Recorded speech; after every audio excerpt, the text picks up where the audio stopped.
welcome back to Two Ball, Too Bold, episode 4. And what we're doing now is we are going to start with the NFC portion of the defense. We're going to do NFC West and NFC South. My name is Marshon Parker. And I'm Nathan Tomlin. And again, for defense, we are doing interior defensive lineman, edge rusher, off-ball linebacker, corner, and safety. Yes. And so to start with the NFC West, we're going to go to our NFC West fan over here, Marshon, to get us started. So we're going to start it off with the 49ers. Interior defensive lineman, I think, was pretty easy for me. Bryant Young. He was the heart and soul of the defense. The last Super Bowl the 49ers won was in his rookie year. He had a devastating leg injury. He came back and still finished off a Hall of Fame career. He was just inducted into the Hall of Fame, I believe, last year. If I'm not mistaken, ended his career with over 80 sacks, which is incredible for an interior defensive lineman, especially in that defense where you're not really called to be a pass rusher. Defensive end, before Tom Brady, the only guy to have 5 Super Bowl rings, even though not all of them were with the 49ers. Charles Haley, great pass rusher, a bit of a head case. If you're a head coach, you might pee on your car. But on the field, he was amazing. He really shifted. It's so funny because the beef between him and George Seifert was the final piece that the Cowboys needed for the Cowboys to be the Cowboys, because they traded him to the Cowboys and then they immediately went back to back in Super Bowls. Excellent player until his back went out. The guy to me who is, in my humble opinion, the best middle linebacker in the last 15 years. So since Ray Lewis and Urlacher and those boys? Patrick Willis. Most people look at him and they say, oh, he had a short career. He retired when I believe he was 28, 29. But he was literally a Pro Bowler or All-Pro player 7 of his 8 years. So the injury. And that's the last year. And the last year he was injured. But it's funny because people say, like, there are some people who believe, oh, well, he should be in the Hall of Fame. Thank God he was, in the Hall of Fame. He was just inducted into the Hall of Fame. But what I always like to bring up is, okay, let's just say he fell off and he had 2 or 3 more years where he played subpar. Now, just because he has 10 or 11 years under his belt, now he deserves to be in the Hall of Fame. That whole idea is crazy to me. One of the surest tacklers ever. Great in coverage. And even he was one of these guys that was always a hard hitter, and even after Goodell came in and tried to sissify the league, because he was such a sure tackler, his head was always up. As coaches teach you, face mask on ball. He wasn't one of these guys who was head down, just kind of using his body as a torpedo.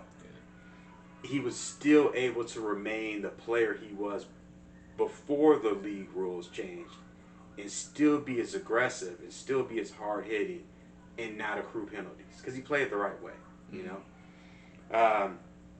Listen, we're taking some liberties here. I get he only played 1 year there.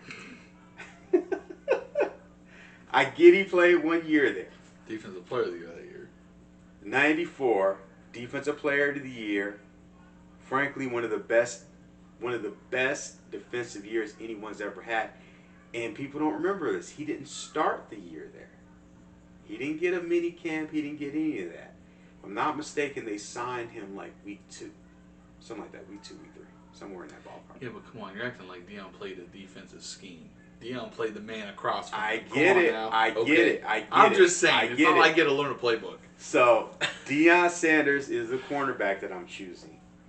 I think that 94 team is historically not appreciated as much as it should be.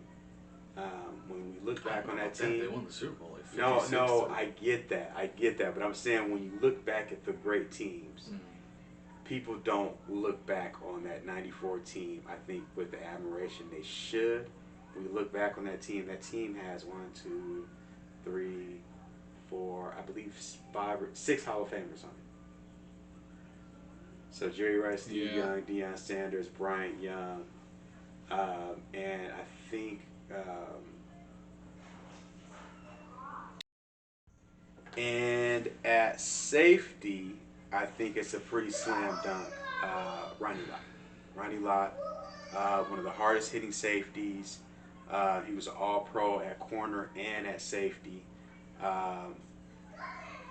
Aside from Ed Reed, or even I think even before Ed Reed, I think when you think of the safety position, I think it's easy to say you think of Ronnie Lott. Like, he's literally what you think of when you think of the position itself.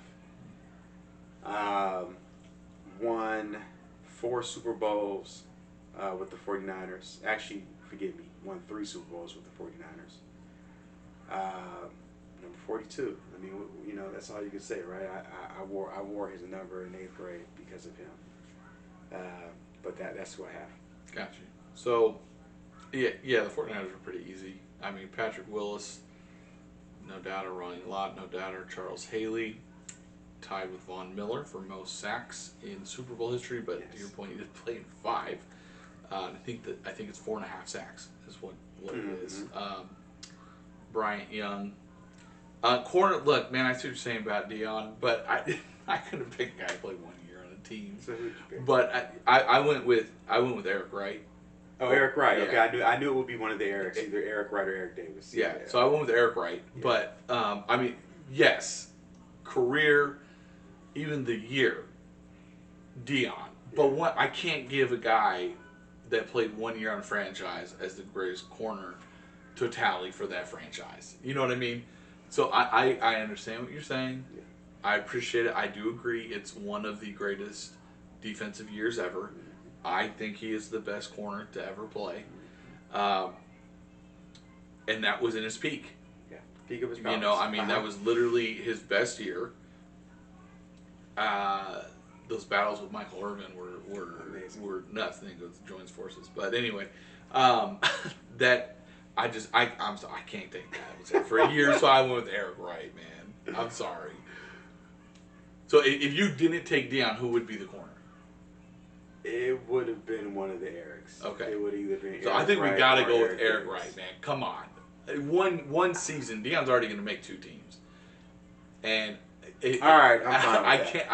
I can't take someone that took the I'm 1 fine year, with man. that. I can't do listen, 1 year. I thought about doing lot. And then I did want to shout out Dana Stubblefield, D tackle too. Bryant Young had a better career, but yeah. Dana Stubblefield was a monster. Yes, he was. We talked about it when we were talking about defensive tackles in the AFC, but Bryant Young had a better career. Dana Stubblefield, I think, won a Defensive Player of the Year, didn't he? And they played together. They did. If I'm not mistaken. Stubblefield was drafted in 90, which is insane. 3. Yeah. Out of Kansas. Yeah. And then they drafted Bryant Young the next year out of Notre Dame. Yeah, I mean that's insane. Interior defensive line. But anyway, yeah, I think we got to go with Eric. Man, come on, dude. I'll tell you, and I want to bring this up too, just because I think it's just it's a huge what if. And I think about the pass rushers, and I tell you, man, Alden Smith was so good. Yeah. He was so good. Yeah. And I mean, think about the pass rushers that came out from that draft, man. Von Miller, J.J. Watt. There was a legit argument. I mean, because like now you look at it and you say, okay, J.J. Watt, Von Miller, they're both going to be Hall of Famers. For sure. But there was a legit argument. I remember arguing with people early Smith on. was better than both of them. I mean, he was amazing. It was harder to compare him to Watt because the position was different. Yeah, he would have been more of a comparison to Von Miller. Correct. Von Miller, though, his second year in the league, he got hurt. Yes. Okay. Other than that, Von Miller, first 8 years in his career, he had over 10 sacks. He had 18 his second year. Should have won Defensive Player of the Year. They gave it to JJ instead. A little biased, but do you remember JJ's stats that year? No, that was JJ Watt's first. The first one. Von Miller actually had more sacks than him that year. But J.J. Watt had like 3 picks and returned 2 of them for touchdowns. Because they were like right at the line of scrimmage when he was swatting. But, J.J. Von Miller was a sack and forced fumble guy. J.J. Watt was swatting the passes. So, I'll give it to J.J. But, we'll bias him for Von Miller. But anyway. Shout out Ken Norton Jr. too. One of my all-time favorite football players. But Patrick Willis is the guy. Yeah. Like, Patrick Willis is aside from Jerry Rice. Good history of linebackers, man. Fred Warner's, legit too. But Patrick Willis was my favorite player aside from Jerry Rice to watch. Just because he literally did everything right at his position. I mean, he was just, I'll go over to the Rams. Okay. And we're gonna knock out the most obvious one, and that's Aaron Donald, defensive tackle. I went way old school, Night Train Lane at corner. I went edge rusher was tough. It was tough. It was tough because the person you have to leave off, and I'm leaving off Youngblood. Yeah. Who that's a great name for football, by the way. He broke his fibula. Yeah. And still played the playoff. Yeah. No, that just. And Super Bowl. But I mean, it's got to be Deacon. I mean, if they would have head slap, man.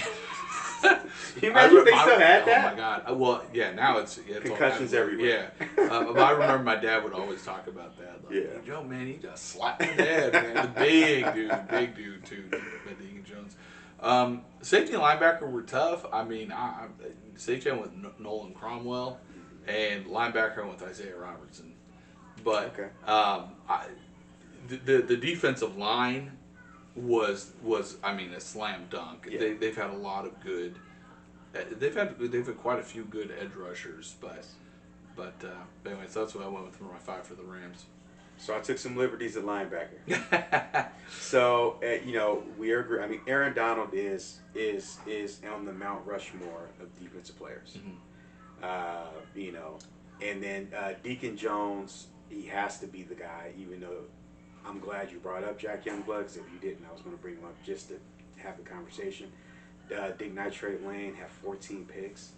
For a year. Like, that's crazy. That was his rookie year, I think, too. It was his rookie year. He was undrafted. And only threw the ball about 14 times a game. Yeah, no, seriously, right? It's like, in a 12-game season or something like that. Nolan Cromwell, safety. Took some liberties at linebacker. I don't know if you're going to like it, man. But Kevin Green. Dude, he's not off ball, man. He's not off ball. Listen. Kevin Green was... R.I.P., by the way. Kevin Green was an absolute... Like, his mentality was a monster. Yes. He was scary. He was, yes. That's another person you walk by on the street and be like, I hope he's not mad at me. Because he's mad at somebody just by looking at him.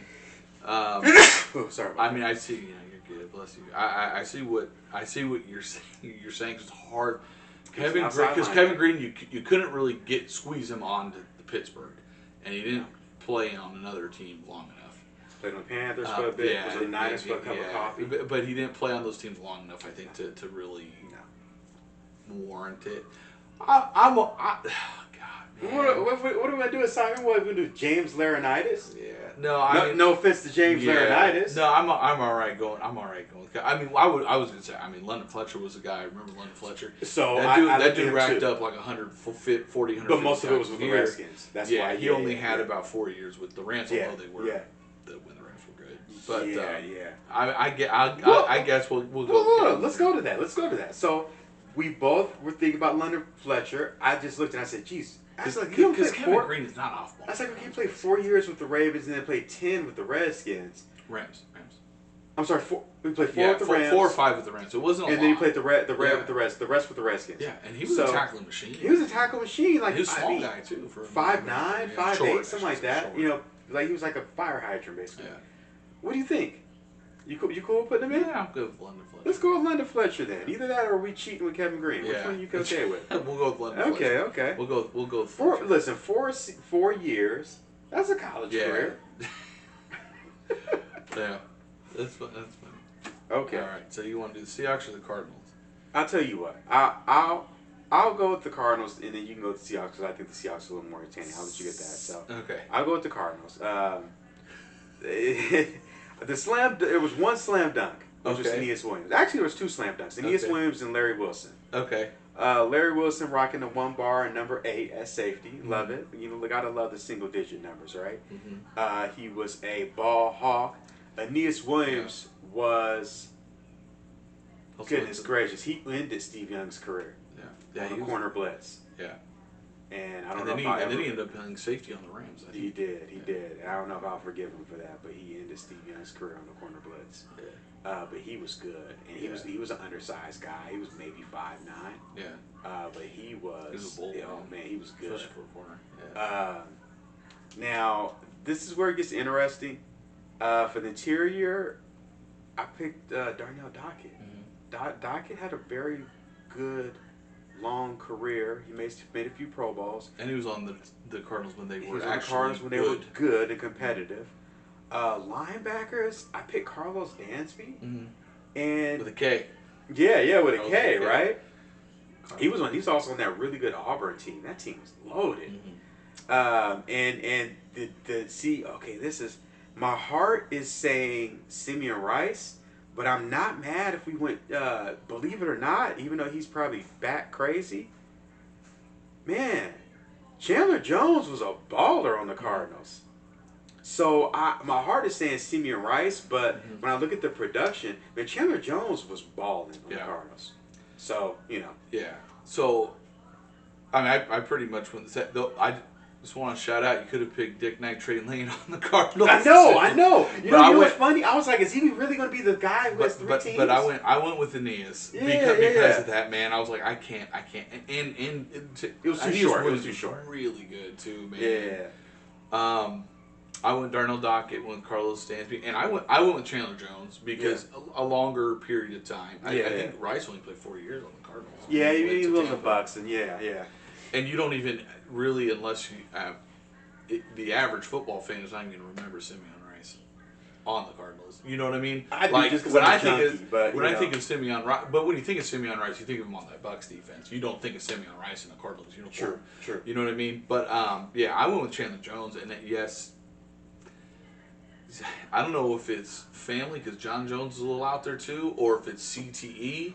Or something that they were given in the water on the Raiders with Antonio Brown getting there too, but so I mean something's not right there anymore, unfortunately for him. But in terms of his production, you know, once you went to Arizona from New England, because New England is a very structured defense. Bill Belichick, he doesn't just say you're a pass rusher, you're rushing the passer every play. Yeah. You have to be a well-rounded defensive player, and that's why guys like Kyle Van Noy, you know, in recent years, like. Guys like that, Teddy Bruschi we talked about. Vrabel. Like these guys that were they were good players. Yeah. But they're not going to stuff stats, but they're really good and they do whatever's needed to win. But even Chandler Jones. He had good stats in the Patriots too. Yeah. Well, but my point is, once he went to the Cardinals, they elevated because he basically they said, "Cool, get the quarterback and go do that." So I went with Chandler Jones, and I'm cool with that because I do think his better years were on the Cardinals, and I do think Rice's better years were on the Bucks. Although he was still good on the Cardinals. Yeah. But cool. So we're pretty much agreeing there. Seahawks were pretty easy. They were. Yeah, they were. So it's crazy because Legion of Boom, I only picked one defensive back from the Legion of Boom. I did pick 2 players from that defense, though. So corners, Richard Sherman. Yeah. I went with Sherman. Linebackers, Bobby Wagner. Yeah. Who I think once Patrick Willis and Luke Kuechly retired, he took the mantle as the best middle linebacker. Agreed. And now he's passed that on to, you say, Fred Warner. Although I do think it is much closer. I don't think it was Luke Kuechly and Patrick Willis and everybody else. I agree. There was a massive gap. And then when Bobby Wagner took over, it was Bobby Wagner, and there was a gap before the next linebackers at that point. Right now, I don't think there's a big gap. If you want to say Fred Warner, I say Roquan Smith. The gap isn't going to be huge. No. Like, they're both extremely good players. They're both good at what they do. Yeah. They're both well-rounded. They're good in coverage. They're good against the run. They're speedy, strong, all that good stuff. But yeah, so I went with Bobby Wagner with Kenny Easley as safety. I went with Cortez Kennedy at D tackle. I think that was a slam dunk as well. And the edge was the one where it was maybe a little bit of having to kind of think through things. But I went with Jacob Green on the edge. So. No, I mean, so Cortez Kennedy, it was a monster for a long time. Him and Steve Largent were the best Seahawks players. Oh yeah, until Sean Alexander had won an MVP. Yeah. And then the Seahawks winning the Super Bowl, and obviously got some. When Pete Carroll got there, they started getting some players. Cortez Kennedy was nasty. He was a beast. You know, and that was when the Seahawks were in the AFC West. Yeah, a lot of people don't remember that, but Jacob Green, who had I think either just right at or maybe a little bit above 100 career sacks, but he might have been just right under. Yeah. But he played on some not so good Seahawks teams, but was steady. Bobby Wagner, like you said, I mean, Bobby Wagner is a monster. Trust me, as a Niner fan, I know. And Richard Sherman, I just want to have the conversation because I do. Because they've had good safeties. I do. Kenny Easley was a very unique safety at the time because when he came out, safeties weren't like him and Joey Browner were like. I mean, Ronnie Lott was big, but they weren't. He wasn't like Kenny Easley was huge. Right. And I don't know if he seemed even bigger because the number he wore was not like a traditional, know. And the shoulder pads back then. Yeah. But man, Earl Thomas was like I think it's worth a conversation. Yeah, I think so too. I do think though. I do think Easley is. I would take Easley over Earl Thomas, but Earl Thomas was very good. That secondary as a whole is one of the better secondaries. Yeah. Because you had Sherman, you had Browner on the other end who was big. You had Killer Cam, who he was a linebacker then playing safety. I mean, that man would kill you. And then Earl Thomas, who was more of the ball hawk safety. And when you have shut down corners, I mean, Richard Sherman was a lockdown corner, and Browner, because of his size, was it kind of in a way a lockdown corner because he'd buy you 1 to 2 seconds just by bumping the receiver he's covering, right? I mean, he's going to hold up the receiver with lines. He's bigger than them. Not many. There's no corners that can say that, right? No. So I don't know. I went with Easley, but Thomas was number 2, on that list. Sack Boy was way down at the bottom. Shout out to getting like 10 sacks as a safety, but when you're a one-trick pony and it's not interceptions as a safety, that's not something necessarily to be too proud about. But his coverage is and Kenny Easley was, I mean, other than Ronnie Lott, he's in the conversation for best safety of that era. Other than Ronnie Lott, right? Yeah, like he's in that conversation. Earl Thomas, he was good, but he was. Who would you put above him in that time? Because of this thing, I think Earl Thomas was the best player on the Legion of Boom. I don't know, man. Because Richard Sherman was a big corner too. Having 2 big corners, man, it changes things because it also allows your safety more time to get where they need to go. It does. Right? Because you have 2 big corners. Yeah. So even if they get beat, they have the size that getting beat isn't as bad to them as it is to a corner. Flip side, you can look at the corners and say they have the advantage of knowing that guy is covering for their mistakes. Yeah. So, I mean, it's tough because, they had guys at all 3 levels. Because remember, they had Bennett. Bennett was a good pass rusher. I couldn't stand the guy, but, he was a guy. I hated his shoulder pads. I didn't like him. Him and his brother, they're eccentric. Yeah, but I mean, they had very good, 2 great players. Yes. At all 3 levels of the defense. In the scheme. Where the Seahawks did not. With Kenny Easley. Correct. You know what I mean? Where he had to really make up for more than Earl Thomas. And like I said, I mean, I just wanted to have the conversation because it was worth having. Yeah. I'm cool with Easley because I think aside from Ronnie Lott, he was probably the second best safety in the 80s. I mean, you have like Joey Browner up there. Yeah. And you have guys like that. We talked about Fulcher earlier. Yeah. But I'm cool with Ken Easley. Okay. But I do still think even though we have Sherman at corner, I do still believe Earl Thomas was the best player on the Legion of Boom. But that doesn't necessarily mean that he belongs above. Right, right. So, yeah. All right, so. All right, it's NFC South. Who you starting with? NFC South, we're going to start with.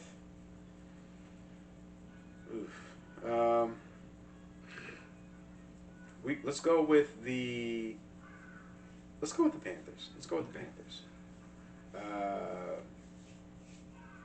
And actually, you know what? No, let me go with the Bucks.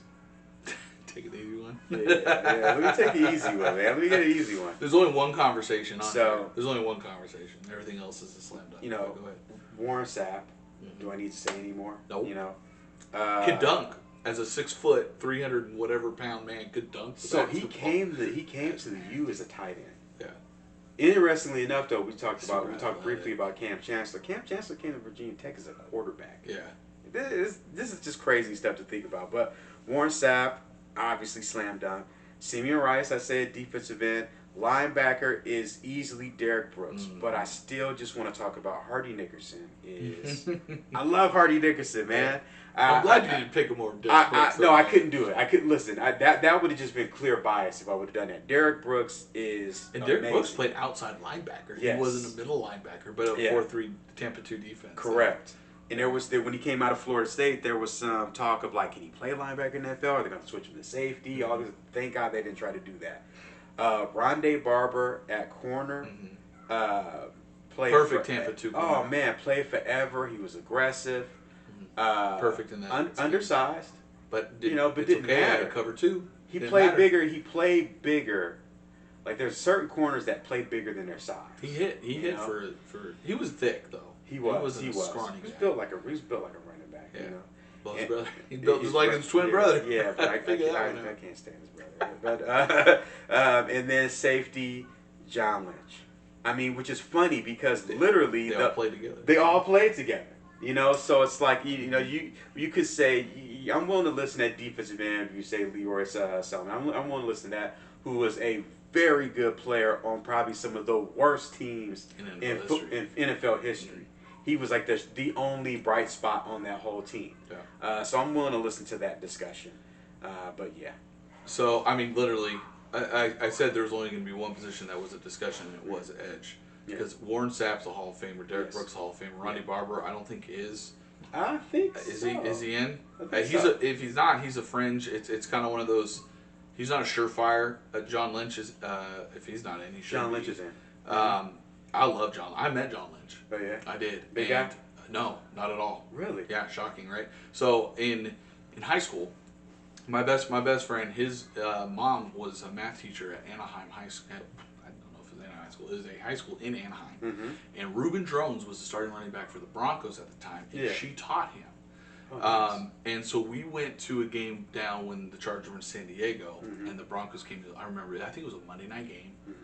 And, the Monday night or Sunday night game, or Sunday afternoon, maybe, I can't remember now, but it was raining, I remember, and I'm a Bronco fan, so I was super excited to go see the Broncos, and the Drones, of course, on the Broncos. That was when the Chargers were better than the Broncos at the time, right? Phil Rivers, LaDainian Tomlinson, Antonio Gates, Vincent Jackson's team was good, and we were. So there's 3 decks, right? At Jackson, I forgot the name of the stadium. Jackson Stadium is not there anymore, but it was the second, the very back end of the first deck, but kind of like if the goalpost is here, we're kind of right angled, right? Yeah. The ball's around midfield, maybe on the other 40. Handoff up the middle of Daniel Thompson. John Lynch hits him so hard you hear it. Oof. Gets flagged for a helmet-to-helmet hit. I mean, and this is pouring down. Yeah. Oh. You could hear him hit him. Yeah. In the hole, just man. Yeah. And through the flag. Yeah, I remember that hit. But after the game, we got to meet. We met Reuben Drones. Yeah. Because he knew my friend's mom, and I was in. Was I a junior? I think I was a junior. I played center in high school. Okay, now I was not huge. I was 6 foot, about 230, 235, depending on the time of day you weighed me. Yeah. So I was a bigger kid than an average kid, but I wasn't huge. Yeah.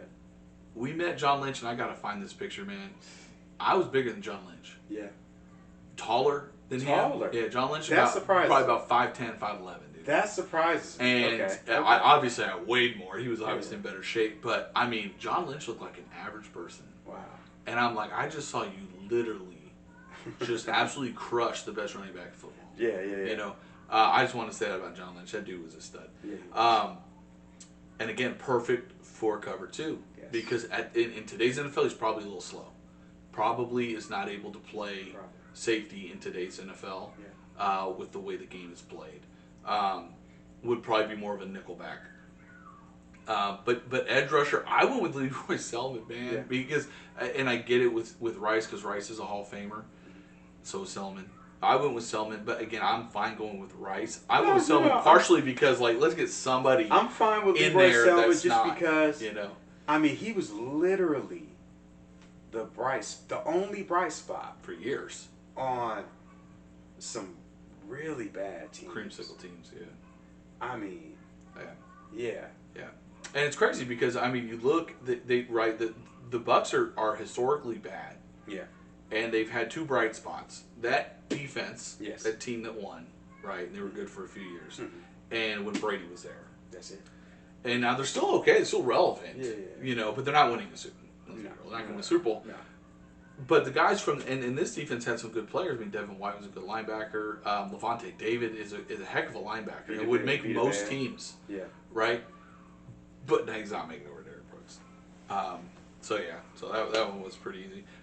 We'll go to we'll go to Carolina. Okay. So Carolina, I think there were 4 absolute slam dunks to me. Corner was the only one where I was like, you know, it could go to a couple different guys, but Julius Peppers at edge. I mean, come on, that guy is a basketball player at North Carolina, football player, top pick. He's just a great player. Luke Kuechly, you know, a Hall of Fame. He had the same kind of career path as Patrick Willis. You know, really. I mean, very, very, very, very similar to what Patrick Willis did, and you know, just a great career. Short, retired, you know, earlier than what you would have thought. Concussions. But every year he played was it was him, Patrick Willis, and everybody else. Yeah. Mike Minner at safety, Chris Jenkins at D tackle, and then I went with Chris Gamble at corner. Okay. But again, corner's the one where you could take from a couple guys, and it probably depended if you want to take like Josh Norman, who had one good year. Right, he probably had the best year of any corner in Carolina, but he only played like 4 years on Carolina, and the other 3 years weren't any good. So, you know, it's up to you if you want to go with somebody else, if you had somebody else in that list there. I'm going to be honest with you. I don't know that it really matters who we put at corner. Like, it's funny. Chris Gamble was a good NFL player. I just only think about when I think about him when I think about the pass interference. Yeah. That probably should have been called, and Miami should have won another national championship. That's no shade to Chris Gamble because in college he was a very good two-way player. In the NFL, he had a very good career as a corner. I put Josh Norman just because he had that really good year, and then he had some other good years. But they weren't on Carolina. And he had some good years in Carolina. He played 1 year on Carolina after that good year. He left. I'm telling you, man. Year, because the next year is when he frustrated Odell, had him kicking the net. Yeah. But I mean, we could. I just don't care enough. Like that, I don't think they've had a corner. I mean, I think in a couple of years we'll be able to put Horn there. Yeah, if Horn can stay healthy, absolutely. I mean, he's really good. He is. If he can stay healthy. I'm sure you know he's Joe Horn. Yes, absolutely. Yeah. If he can stay healthy, he's absolutely. I agree with you. Yeah. So it is kind of funny because the Panthers have had a lot of good defenders, but not a consistent corner. Yeah. They've been good line. And good safeties. Yeah, good linebackers. I mean, linebackers Thomas and Davis. Thomas Davis makes us look snot for Luke Kuechly. Oh yeah. And again, he was outside linebacker. Played with Luke Kuechly. Yeah. I mean, that's a great linebacker. You have they have Charles Johnson at the end. Charles Johnson had a very solid career. Yeah. I mean, nobody was going to be picked. I mean, Peppers was a freak. Peppers is like top 10 in sacks all time. So it might be even higher. It might be top 5. You know, when you include his Green Bay and Chicago stints. We could go with gamble. yeah. All right. So you want to go to New Orleans or Atlanta? You know, I'll go with New Orleans. Okay. Leroy Glover on the interior defensive line. Leroy. No, yeah, yeah. Love Roy. I love that movie though. Leroy. Yeah. Leroy Glover was a monster, dude. He was. Yeah, he was unblockable. You know, the pass rusher. I think we need to discuss. I lean more towards Ricky Jackson, but I'm willing to listen to Patrick Swilling. Middle linebacker was Sam Mills. You know, a guy who started in the USFL. He was. I mean, I was probably taller than Sam Mills, but he was a fire hydrant. I mean, that dude was probably 5'8", 5'9", maybe 240. He was everywhere. Tackle machine, great in coverage, team leader. This is where things might get a little, for corner, I chose Marshon Lattimore, not just because his name is cool. I mean, Marshon Lattimore, when you look at their history at corner, top end, Eric Allen is the best corner as a player that they've had, but his prime years was on Philadelphia, right? Yeah. They've had other guys who were good, steady corners for good amounts of time. You have Jabari Green, maybe a Tracy Porter, who probably made the biggest play in Saints history. But Marshon Lattimore has been their best top end corner for the most extended period of time for the franchise, and he's still there, and he's still very productive. And then at safety, I mean, I don't really want to talk about him, but Darren Sharper, we'll just keep it football. But I think you can make the argument Darren Sharper is probably their best safety. So that's who I have for. Gotcha. Yeah. So I had Sam Mills, Leroy Glover, and Marshon Lattimore too. Edge, I had Ricky Jackson as my one. So I think we can go with him. Yeah. I also did want to talk about Cam Jordan though. Cameron Jordan's been a very good defensive end for a very long time there. Yeah, yes. But again, kind of the same conversation that we've had with some other guys. He's been there long, and he's been good for a long time. Yeah. And if there's a Hall of Very Good, he's in it. Yeah. But he's never been. That's one of the top 4 or 5 at his position at any point. Now, you may have had a couple All-Pro, second-team All-Pros or something like that. But, you've never been going into the year, Cam Jordan's one of the top 5 defensive. Now, he was a first-round pick. He was actually picked the same year as the other Cameron Jordan that was a tight end. It was funny. Have you heard that story where the Browns, I think it was the Browns that drafted the other Cameron Jordan, called him. He's like, I already got drafted, but I'll take the bonus check. But anyway, so I'll go Ricky Jackson. Safety, I had Tom Myers because I did have Darren Sharper too, and I'm all right to go with Darren Sharper because I mean, and in terms of Tracy Porter, Tracy Porter's the reason they won the Super Bowl. Yes. And if you think about it, it's nuts because Drew Brees completed 28 consecutive passes or something like that. Yeah. And really, it was a 1-possession game, and he picks that Peyton pass and goes back, right? Yes. Think about this for a second. If he doesn't intercept that pass, the Colts are going to score a touchdown to tie the game. Yeah. If the Colts win, Peyton Manning is on a whole different level of conversation of where he is all time. Because if he wins that, he's going to win the Super Bowl MVP for that game. So he'll have 3 Super Bowls. Yeah. He'll have 2 Super Bowl MVPs. He had, 5 regular season MVPs. Correct. So he's already considered the greatest regular season quarterback of all time. Yeah. Right? That completely changes the narrative of him. If he goes 3-1, to me, Peyton Manning, with what he did during the regular season over the course of his career at 3-1 in the Super Bowl versus Tom Brady at the 7-2 in the Super Bowl, when you compare the teams that they were on and the defenses they played with, especially early, because Tom Brady's first 3 Super Bowls, Tom Brady's not the reason they won the Super Bowl. I agree with that. Okay, Tom Brady won 4. Yeah. Right. Yeah. As the primary. But if we say that, then we say Peyton Manning in that case. Would have won 2. What's my point if he wins 2? Because the first one he wasn't the leading cause in the Bears. No, but he was the best player on that football team. And then Tom Brady was not the best player on his team for the first 5 years of his career. He wasn't. Their defensive players were better. They won because of their defense. Their defense was a top defense all those years.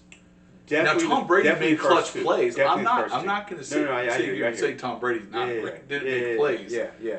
But I'm saying, like, Tom Brady look at his regular season stats. Yeah. He was not even a Pro Bowl quarterback. I'm trying to remember one time. And that's when everyone makes the Pro Bowl. Because you get 3 quarterbacks and then 2 of them are hurt or don't want to play or they're in the playoffs. Yeah. So they end up having half of the quarterbacks in the NFL make a Pro Bowl. Yeah. Right? Yeah. And he wasn't even a Pro Bowler for those first 3 championships. That's all I'm saying. No, it completely changes the narrative of Peyton Manning. And Drew Brees. Because Drew Brees now never wins a Super Bowl. Correct. And now he's in that list of quarterbacks. It's like Dan Marino's status, right? Yeah. Where I would still argue Dan Marino's better than Drew Brees. But, yeah. But, there will people that will be like, well, Drew Brees won that game. Yeah. Right? And Drew Brees did play well in that game. He did. You're not going to sit here and say he didn't. No. So he played, even if they lost, you'd be like, well, they didn't lose because it was like when Philly lost to Kansas City a couple years ago. Yeah. It's not Jalen Hurts' fault they lost that game. No. Jalen Hurts was the best player on the field.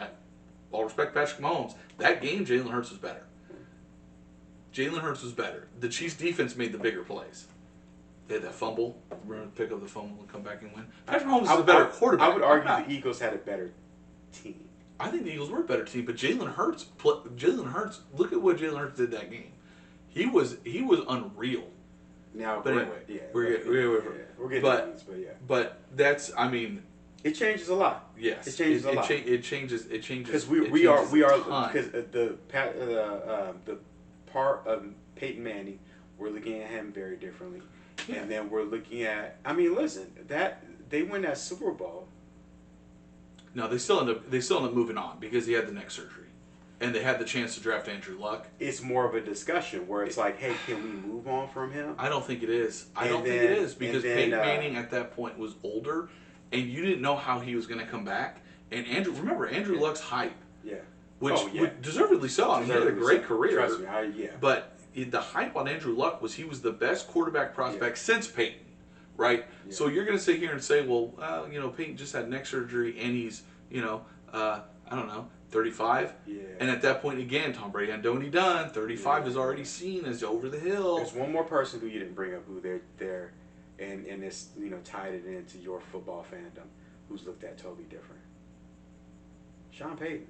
Oh, yeah, well, I don't think about it. Yeah, absolutely. He's looked at very differently too, because he may be looked at that point as never won the big one. Yeah, absolutely. So and really the lack of success that the Saints have had in the playoffs. Yeah. They would get to the playoffs a lot, but they'd have a lot of seasons they wouldn't even make it. Let's be real. 7-9. Drew Brees, Peyton Manning, even though he only won 2 Super Bowls. They were in the playoffs every year. 12 games, 13 games. They were in the playoffs every year. They would win 12, 13 games. Drew Brees, the Saints weren't in every year. Yeah, All right. So now we'll go to Atlanta. Yeah. All right. So corner is the easiest one. Yeah. That you can have. Yeah. It's Deion Sanders. D tackle, I went with Grady Jarrett. Okay. At defensive tackle. Okay. Good. They were pretty tough. I'm not gonna lie. When I looked at the Falcons, other than corner. Edge, I went with Claude Humphrey. Okay. Linebacker, I went with Jesse Tuggle. Remember Jesse Tuggle? Oh, man. And then safety, I went with Ray Brown. So. But, look, other than Sanders, and I do think Jarrett is a pretty close slam dunk at D tackle. Yes. I didn't even write him down. He's such a slam dunk. And I think Humphrey is pretty solid there in edge. But linebacker, there's some choices, but I do think it's Tuggle. Yeah. But safety, I'm all ears on safety because I don't think they've had a safety to me that jumps out.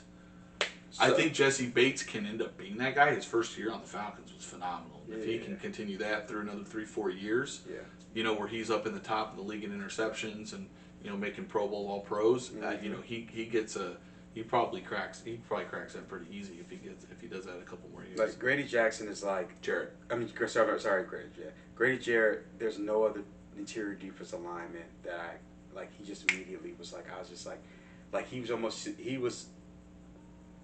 as much of a slam dunk as Deion was. Yeah. Like that was so.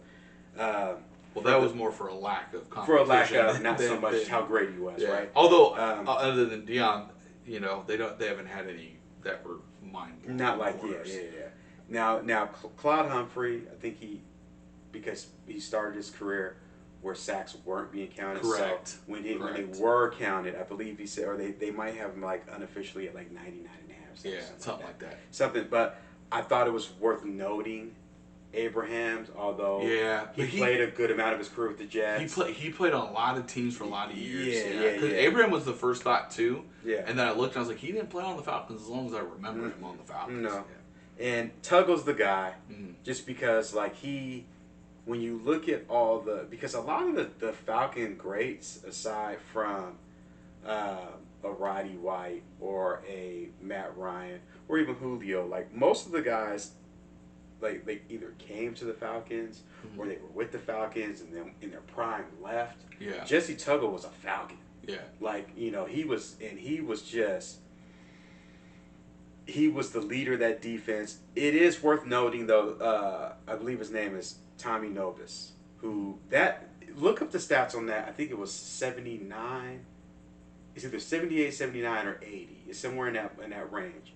That Falcons defense, statistically, is like the best defense ever.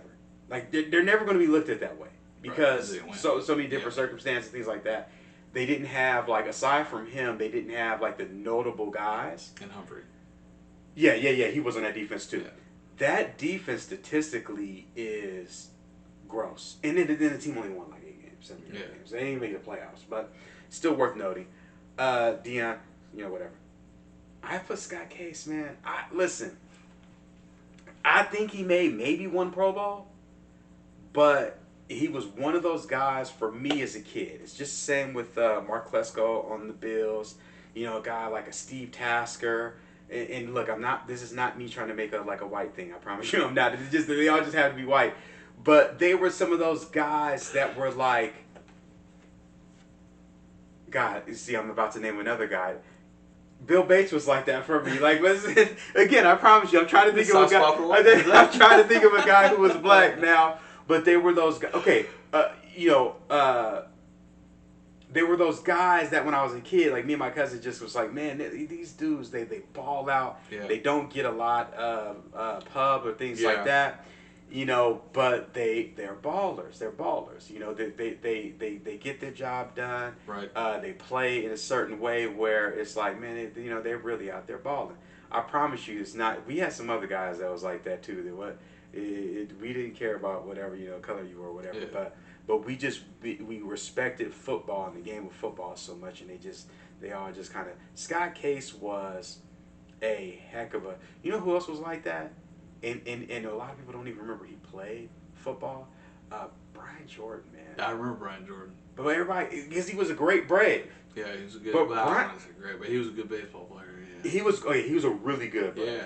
Yeah. The Braves had some great players. Yeah. But Brian Jordan played on the Falcons. That dude he barely fit in his baseball uniform. I know, like that dude was but he on the football field, he balled.